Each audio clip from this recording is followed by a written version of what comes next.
आयुष्मान भव आयुष्मान भव।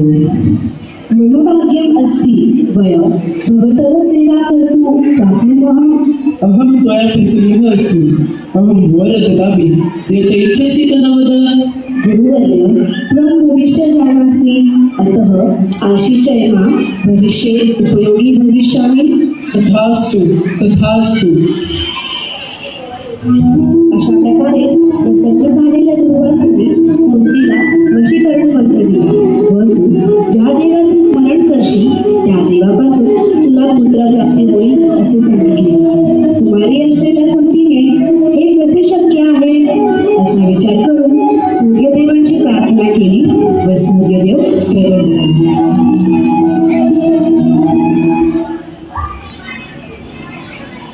सूर्यमंत्र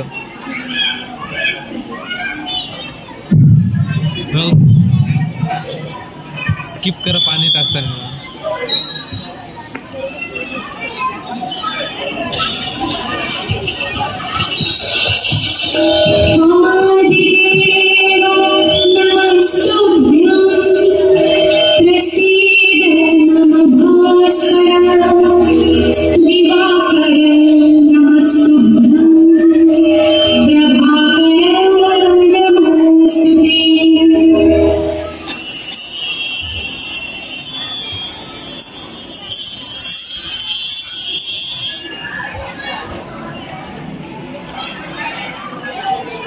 यत् इच्छसि राजकुमारी इति वदतु। सूर्यदेव अहं किमपि न अपेक्षते, अहं केवलं द्रष्टुम् इच्छामि स्म यत् मन्त्रः कार्यं करोति न वा। क्षम्यताम् अहं किमपि न इच्छामि, अहं किमपि न इच्छामि। त्रिकालपादो दुर्वासमुनिमन्त्रस्य अपव्ययः न भविष्यति इति प्रकटितम्, अतः मया तत् कर्तव्यम्।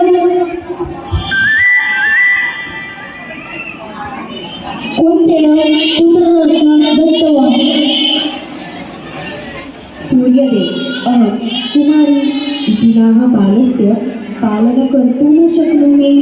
सूर्यदेव अहम् एतस्य रक्षणं कर्तुम् असमर्थः अस्ति।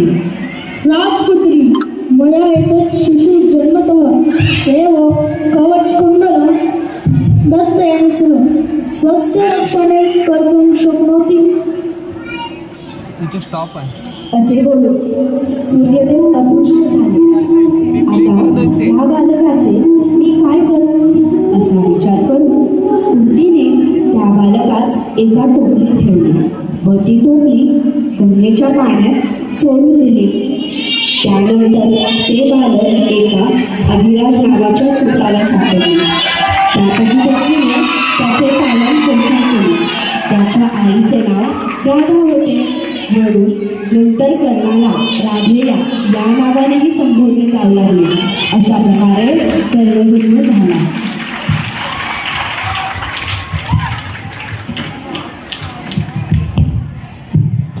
वेळ कोणासाठी थांबतो? थांबला।